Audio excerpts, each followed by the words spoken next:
ዋጋ ካልከፈልን ወደ ቀደመ ክብራችን እንደማንመለስ ማወቅ አለብን። ለሌላው አርአያ መሆን ያስፈልጋል። በእምነታችን፣ በንጽህናችን፣ በፍቅራችን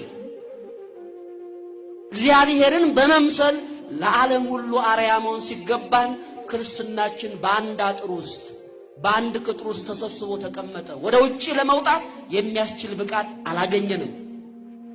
ሌላው ትልቁ መሰረታዊው ነገር ከተሳታፊነት ይልቅ የሩቅ ተመልካቾች ነን።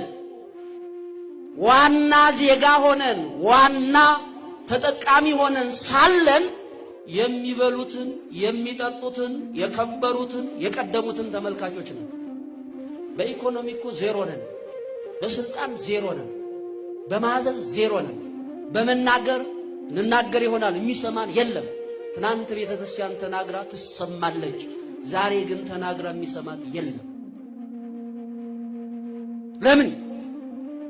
ትናንትን መራት የነበረች ሀገር ዛሬ ለምን አልመራም አለች? እኛ ከሁሉ ነገር መሸሽ ነው የምንፈልገው። ስለኛ ዋጋ ሌላው እንዲከፍል፣ እኛ ግን በሌላው ዋጋ መጠቀም ነው የምንፈልገው። ዋጋ ካልከፈልን ዋጋ ከፍሎ የሚያሻግረን የለም።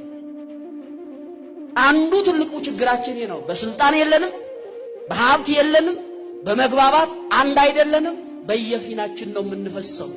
ይሄ የቤተ ክርስቲያን ችግሯ እንደሆነ በደንብ አድርጎ መረዳት ያስፈልጋል። ችግሮችን የምንረዳበትና የምንፈታበት መንገድ ኋላ ቀር ነው። ዘመኑን የዋጀ አይደለም። በጥናትና በማስረጃ የተደገፈ አይደለም። አንዳንዴ አሉባልታ ነው። ላልከው ነገር አምጣ ቢባል መረጃ ማስረጃ ሳይዙ መናገር ያሳፍራል፣ አንገት ያስደፋል። ለዚህ ስልታዊ እቅድ ያስፈልገናል፣ ዘመን ተሻጋሪ። በተአምር የኢትዮጵያ ኦርቶዶክስ ተዋሕዶ ቤተክርስቲያን ስልታዊ እቅድ አቀርኩ ብላ ያለችው በዚህ ዘመን ነው። ስለዚህ መጀመሪያ መንፈሳዊ እንሁን። ቀጥሎ ዋጋ ካልከፈልን ወደ ቀደመ ክብራችን እንደማንመለስ ማወቅ አለብን።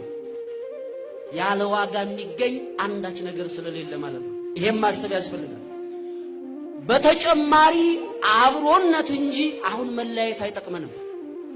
በሰፈር በመንደር በጎጥ የተለያየን በኋላ እርስ በርሷ የምትለያይ መንግስት አትጸናም ተብሏልና ፈራርሰን እንዳንቀር ወደ አንድነት እንምጣ። እየዘጋን ሄደን ማን ነው የሚሰበስበው? ማን ነው የሚያጸናው? ማን ነው መንገድ የሚያሳየው? ከምንደኝነት ወደ አገልጋይነት እንቀየር። ካልሆነ የኛም ጉሮሮ ይያዛል። እንደቀለድንባት ተላልፈን ለባዕድ እንሰጣለን።